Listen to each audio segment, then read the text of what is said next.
बच्चों, स्वागत है अपने YouTube channel math solution by G sir में। आज हम निर्धारण कक्षाओं में मॉड्यूल कक्षा 10 में अध्याय 3 का अध्ययन करेंगे।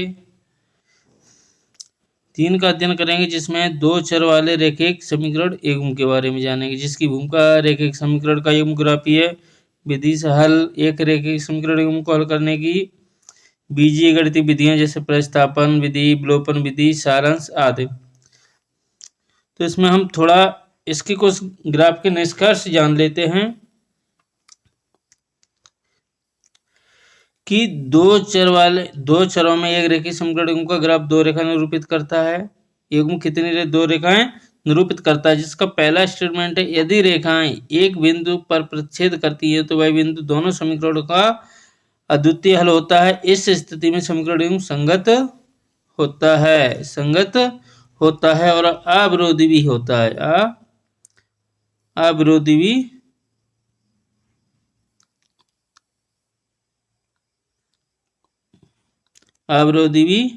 होता है। अविरोधी होता है। दूसरा है इसका, देखिए यदि रेखाएं संपाती हैं तो उसके अपरिमित रूप से अनेक अनंत हल होते हैं। रेखाओं पर स्थित प्रत्येक बिंदु हल होता है। इस स्थिति में समीकरण युग्म आश्रित या संगत होते हैं। इसमें भी संगत होते हैं और इसमें भी संगत होते हैं और आश्रित भी होते हैं, जो पिछली 2024 के पेपर में आश्रित शब्द से ही पूछा गया था। अब तीसरा नंबर है, यदि रेखाएं समांतर रेखाएं हैं तो समीकरण युग्म का कोई हल नहीं होता है। इस स्थिति में समीकरण युग्म असंगत होता है। समीकरण कैसा होता है? असंगत होता है। बीजीय गणितीय विधियां हम पढ़ेंगे जैसे प्रतिस्थापन विधि, विलोपन विधि, बीजगुणन विधि।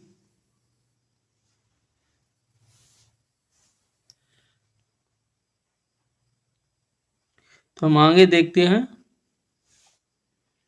कि इसके कुछ निष्कर्ष होते हैं।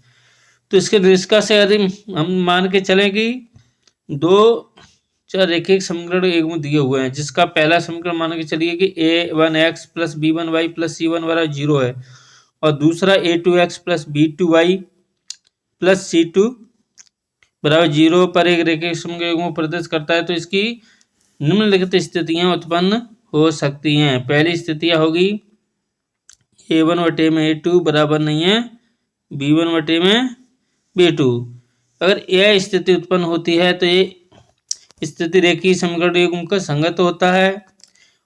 और यहाँ स्थिति होती है तो इसको हम क्या बोलते हैं? एक अद्वितीय हल भी बोलते हैं। एक अद्वितीय हल होगा, एक अद्वितीय हल। या रेखा प्रतिच्छेद करेंगे, या रेखाएं प्रतिच्छेदी होंगी, प्रतिच्छेदी होंगी। अब अगर हम इसे ग्राफ की तरीके से समझे तो ये इस तरीके से मान लीजिए कि ये आपका एक्स अच्छा है, ये वाई अच्छा है। एक रेखा इस तरह से गई है, दूसरी रेखा अगर इस तरीके से रिप्रेजेंट करती है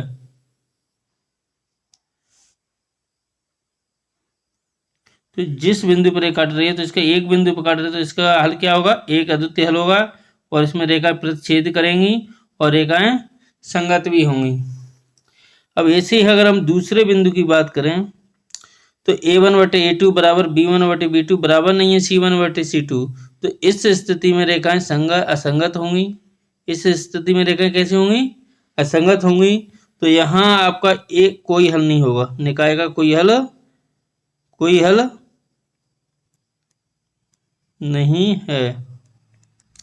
यह समीकरण निकाय का कोई हल नहीं है, क्योंकि यहाँ जब ग्राफ में रेखा होती है तो वे रेखा परस्पर कैसी होती हैं? समांतर होती हैं। रेखाएं समांतर होती हैं। रेखाएं कैसी होंगी? इसमें परस्पर समांतर होंगी। रेखाएं समांतर होंगी। कैसी होंगी? समांतर होंगी।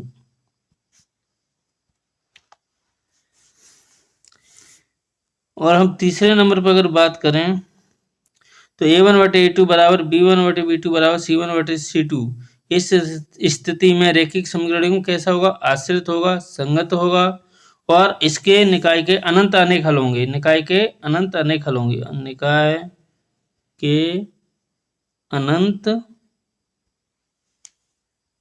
अनेक हल होंगे। यह रेखाएं संपाती होंगी।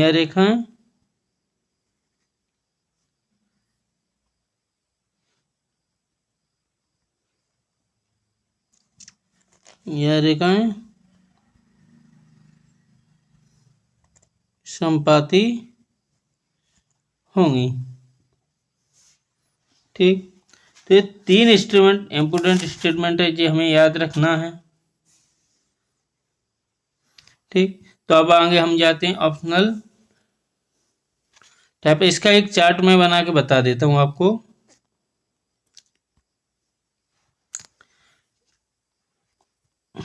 पहला अगर हम बात करें प्रतिच्छेदी, जब रेखा प्रतिच्छेदी होंगी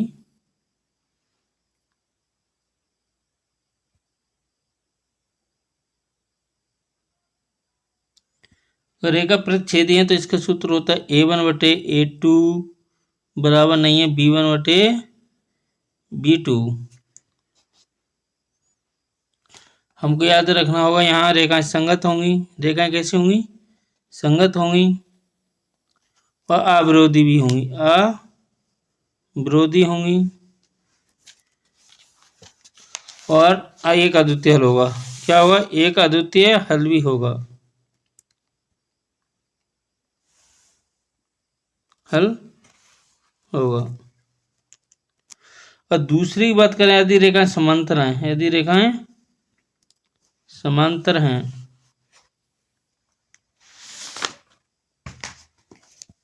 रेखाएं समांतर हैं तो होता है A1/A2 बराबर B1/B2 बराबर नहीं है C1/C2। C1/C2। तो यहाँ रेखाएं कैसी होंगी? असंगत होंगी। कैसी होंगी? रेखाएं असंगत। और निकाय का कोई हल नहीं होगा। निकाय का कोई हल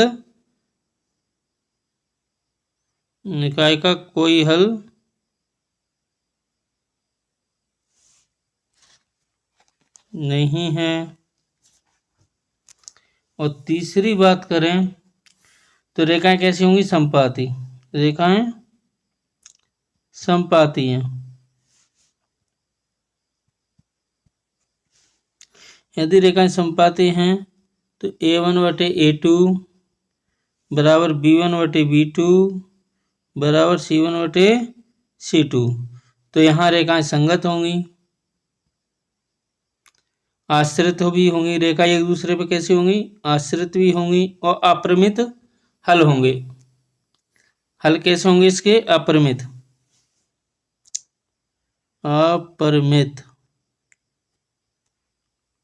हल होंगे।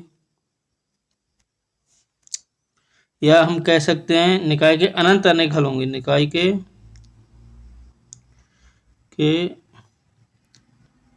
अनंत अनेक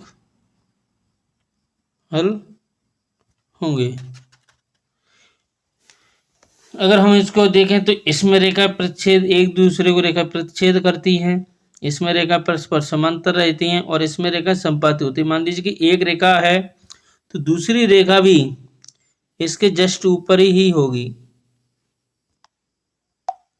दूसरी रेखा भी कैसे होगी? इस पे इसके सटीक ऊपर होगी। तो इसके प्रतिच्छेदी बिंदु अनंत होते हैं तो इसके निकाय के अनंत अनेक हल होंगे। रेखाएं एक दूसरे पर आश्रित भी होंगी, रेखाएं संगत होंगी। तो इस 3 जो निष्कर्ष हैं ये हमें परीक्षा के लिए अति महत्वपूर्ण और ये हमें हर हाल में याद भी रखना है। अब हम आगे बढ़ते हैं अध्याय 3 में। तो हम विकल्प की बात करें,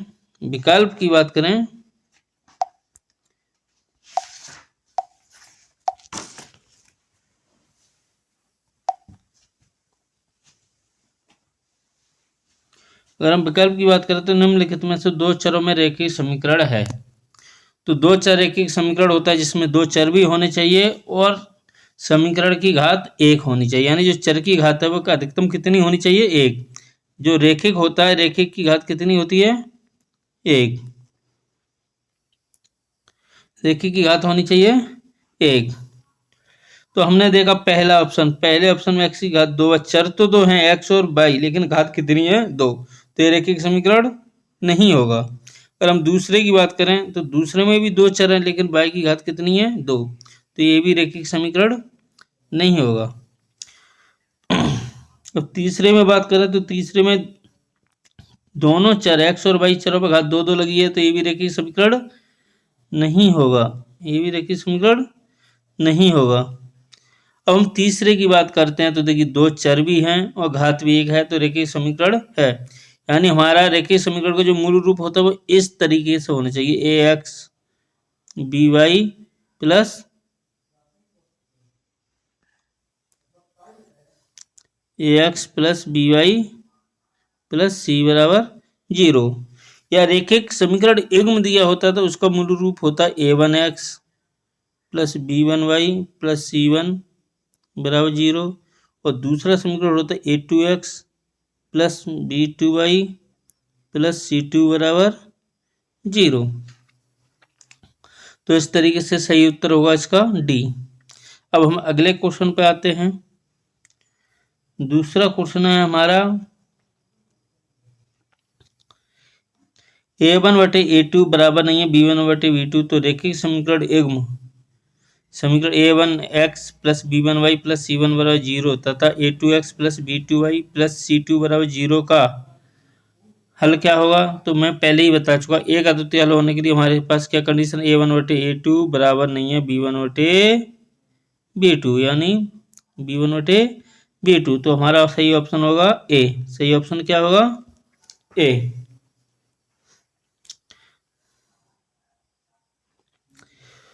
अब हम दूसरे पे आते हैं। दूसरा है a1/a2 b1/b2 c1/c2। तो रेखिक समीकरण युग्म a1x plus b1y plus c1 बराबर 0, a2x plus b2y plus c2 बराबर 0 का हल होगा। या मैं पहले ही बता चुका हूँ कि a1/a2 बराबर b1/b2 बराबर नहीं है c1/c2। तो निकाय के अनंत निकाय का कोई हल नहीं होगा, निकाय का कोई हल नहीं होगा, कोई हल नहीं होगा, यानी इसका बी ऑप्शन सही होगा। अगर मैं तीसरे की बात करूं तो तीनों बराबर हैं, तो तीनों बराबर है तो इसका तो पता ही है कि इसका ए तो होगा नहीं, ए भी नहीं है। तीसरा उत्तर होगा क्या होगा, सी। निकाय के अनंत अनेक हल होंगे, क्योंकि इसमें रेखाएं परस्पर संपाती होती हैं। हाँ, हमें इसमें भी याद रखना है, अगर ये हल पूछ रहा है तो एक अद्वितीय हल होगा, हल पूछ रहा है तो एक अद्वितीय हल होगा।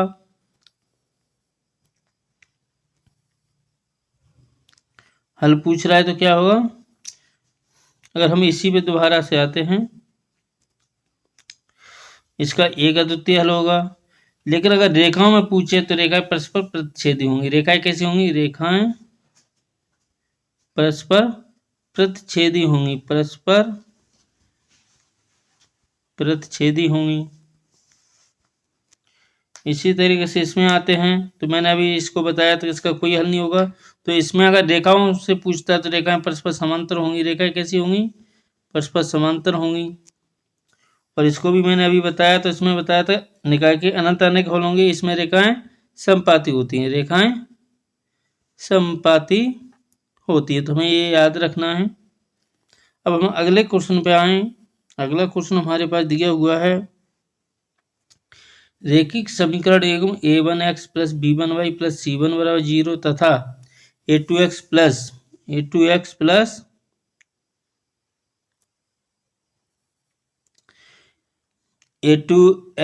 b2y प्लस c2 बराबर 0 का एक अद्वितीय हल होगा। एक अद्वितीय हल होने के लिए मैंने अभी बताया था, एक अद्वितीय हल होने के लिए क्या हल होगा, a1/a2 बराबर नहीं है b1/b2। तो सही ऑप्शन होगा ए। सही ऑप्शन हमारा क्या है, ए। अब अगले सवाल हम देखते हैं। वही सवाल है, लेकिन इसमें पूछा है कोई हल नहीं होने की शर्त। कोई हल नहीं होने की शर्त क्या है, a1/a2 बराबर b1/b2 बराबर नहीं है c1/c2। C2। तो करेक्ट आंसर होगा इसमें हमारा बी। करेक्ट आंसर क्या होगा? बी। अब हम अगले सवाल की ओर चलते हैं। अगला सवाल है हमारा 7वें नंबर का। अनंत अनेक हल होने की शर्त। अनंत अनेक हल होने की शर्त क्या होगी? मैं इसमें पहले ही बता चुका हूँ, A1/A2 बराबर B1/B2 बराबर C1/C2, यानी तीनों बराबर हों। तो तीनों बराबर होने के लिए क्या होगा? ये ऑप्शन सही होगा हमारा सी। इसका ऑप्शन कौन सा सही होगा? सी। तो हम आगे की तरफ बढ़ते हैं। हाँ, हमें इसमें याद रखना होगा कि जो मैंने 3 निष्कर्ष बताए हैं उसी से आपके इस परीक्षा में ऑप्शनल टाइप जो वस्तुनिष्ठ प्रश्न बनते हैं और ये महत्वपूर्ण हैं, और ये हमें याद रखना अति आवश्यक है। अगले क्वेश्चन पे हम आते हैं। रिक्त स्थान की पूर्ति कीजिए। रिक्त स्थान की पूर्ति कीजिए। रिक्त स्थान की पूर्ति के लिए हम देखेंगे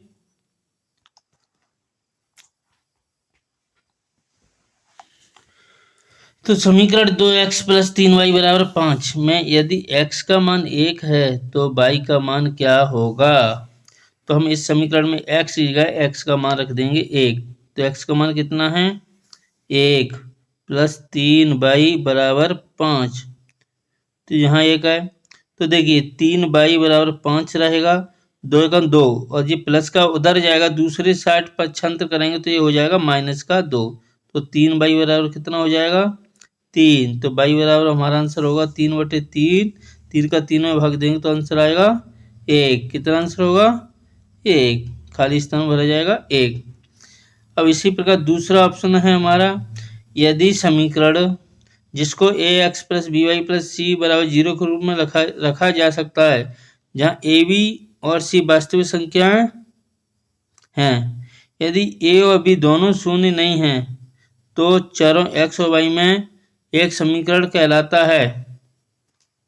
एक समीकरण कहलाता है रैखिक समीकरण। क्या कहलाएगा? रैखिक समीकरण। दो चरों x और y में एक रैखिक समीकरण कहलाएगा। अब तीसरा क्वेश्चन है समीकरण 2x + y = k। x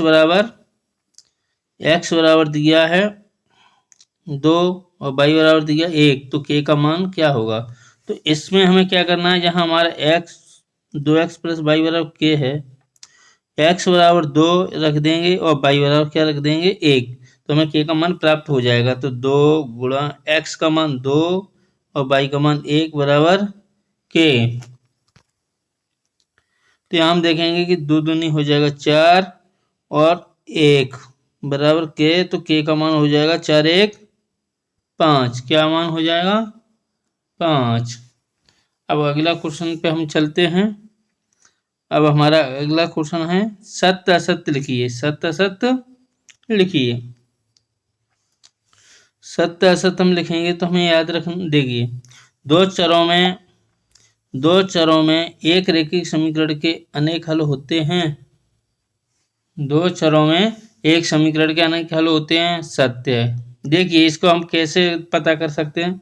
मान लीजिए कि हमारे पास कोई समीकरण दिया है 2x - 3y = 7। एक ही समीकरण दिया है, तो यहाँ हम अगर 2x = 7 + 3y ज्ञात करें तो x बराबर हमें क्या प्राप्त होगा? 7 + 3y/2। अब हम यहाँ y का जो भी मान देंगे वो हमें x का मान प्राप्त होगा। यहाँ y का हम जो भी मान रखेंगे तो x, तो यहाँ y क्या करेगा? y -अनंत से लेके +अनंत तक कोई भी हम मान रखेंगे वो उसका उत्तर x का बताएगा। तो इसलिए इसके अनंत अनेक हल होते हैं एक समीकरण के लिए। अब अगला है रैखिक समीकरण का, ये तो हमारा सत्य ही था। अगला समीकरण, रैखिक समीकरण का प्रत्येक हल उसको निरूपित करने वाली रेखा पर स्थित एक बिंदु होता है, ये भी सत्य होगा। रैखिक समीकरण का प्रत्येक हल उसको निरूपित करने वाली रेखा पर कोई बिंदु ही होता है, ग्राफ विधि से समझाएंगे तो।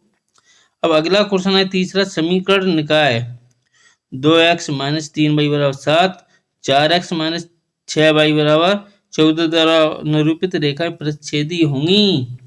रेखाएं प्रतिच्छेदी होंगी कि नहीं, तो हम यहाँ पता करते हैं कि देखिए A1 बटे A2 की अगर तुलना करें तो यहाँ A1 का मान आएगा 2, यहाँ A1 का मान आएगा 4। B1 बटे B2 की तुलना करें तो यहाँ देखेंगे यहाँ इसका आएगा -3, इसका आएगा -6। और C1 बटे C2 की तुलना करें तो यहाँ आएगा 7, यहाँ आएगा 14। तो यहाँ देखिए A1 बटे A2 बराबर आपका हो गया 1/2, B1 बटे B2 हो गया 1/2 और C1 बटे C2 भी हो गया 1/2, यानी तीनों बराबर। ये आपकी कंडीशन बना A1 बटे A2 बराबर B1 बटे B2 बराबर C1 बटे C2। इस कंडीशन में रेखाएं कैसी होती हैं? समपाती होती हैं। रेखाएं कैसी होती हैं? रेखाएं परस्पर समपाती होती हैं। रेखाएं परस्पर समपाती होती हैं। तो रेखा प्रतिच्छेदी होंगी? नहीं होंगी, क्योंकि रेखाएं समपाती हैं, तो ये हमारा हो जाएगा असत्य। इसको हम क्या लिखेंगे? असत्य। तो अब हम अगले सवाल की ओर बढ़ते हैं। सही जोड़ियां मिलाइए। सही जोड़ियां मिलाइए। तो सही जोड़ियां मिलाने के लिए हम देखेंगे, पहला क्वेश्चन है A1x plus B1y plus C1 बराबर 0 तथा A2x plus B2y plus C2 बराबर 0 का एक अद्वितीय हल होगा। तो एक अद्वितीय हल होने के लिए मैंने आपको पहले ही बताया था A1 बटे में A2 बराबर नहीं है B1 बटे में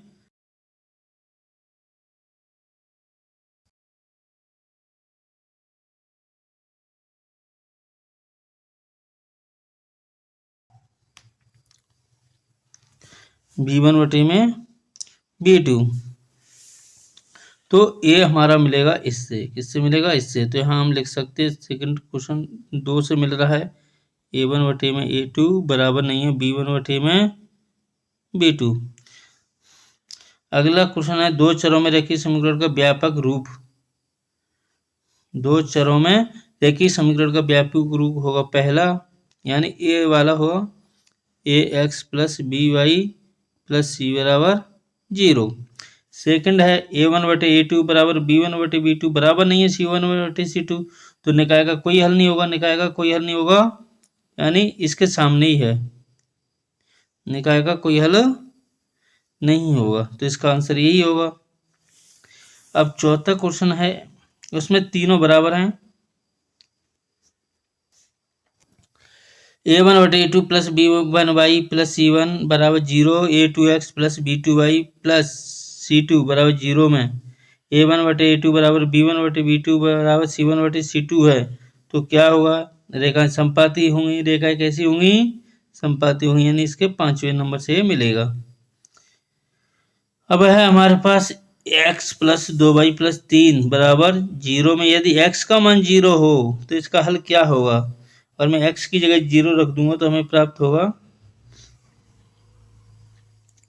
x की जगह मैंने अगर 0 रख दिया और यहाँ 2y प्लस 3 बराबर 0, तो हमें प्राप्त होगा 2y बराबर -3 और y बराबर प्राप्त होगा -3/2, यानी हमारा ऑप्शन होगा 4 वाला सही। ये वाला करेक्ट आंसर होगा। ठीक है, अब हम आगे की तरफ बढ़ते हैं। एक शब्द वाक्य में उत्तर दीजिए। एक शब्द वाक्य में उत्तर दीजिए। दो चरों में रेखीय समीकरण का मानक रूप पहले ही बताया AX plus BY plus C बराबर 0। सेकंड को रेखीय समीकरण y बराबर MX प्लस 3, x का मान -2, y का मान 5, तो m का मान ज्ञात कीजिए। तो यहाँ हम क्या करेंगे? y की जगह y का मान पहले हम सवाल लिखे देते MX प्लस 3, y का मान कितना है? -2, तो मैंने यहाँ -2 रखा बराबर y का मान 5, सॉरी y का मान 5 और x का मान है -2 और m और 3 हमारे पास है ही। तो यहाँ हम पाएंगे -m 2m बराबर 5 और ये हो गया इधर -3, तो -2m बराबर बचेगा 2 बराबर 2, तो m बराबर हो जाएगा 2 बटे -2 और 2 से 2 में भाग देंगे तो बचेगा -1। आंसर होगा इसका -1। अगले सवाल की ओर बढ़ते हैं। यदि 2 संतरों और 5 सेबों का मूल्य 70 है तो इस स्थिति को रेखीय समीकरण के रूप में प्रदर्शित कर रही है। तो देखिए इस तरीके के सवाल को हल करने का क्या तरीका है, तो हम मान लेते हैं, माना एक संतरे का मूल्य x रुपए तथा एक सेब का मूल्य ₹22 है। तब प्रश्नानुसार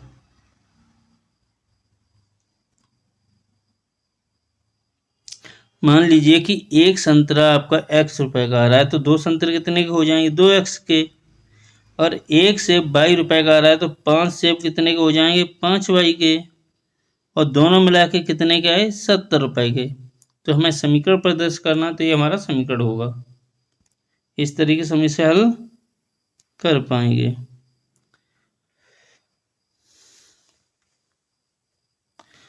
तो इस तरीके से हल कर पाएंगे, और इसकी अच्छे से प्रैक्टिस की जाए तो ये सवाल बहुत ही आसान रहते हैं। तो हमारा वीडियो आपको कैसा लगा, हमारे चैनल को सब्सक्राइब और लाइक करें।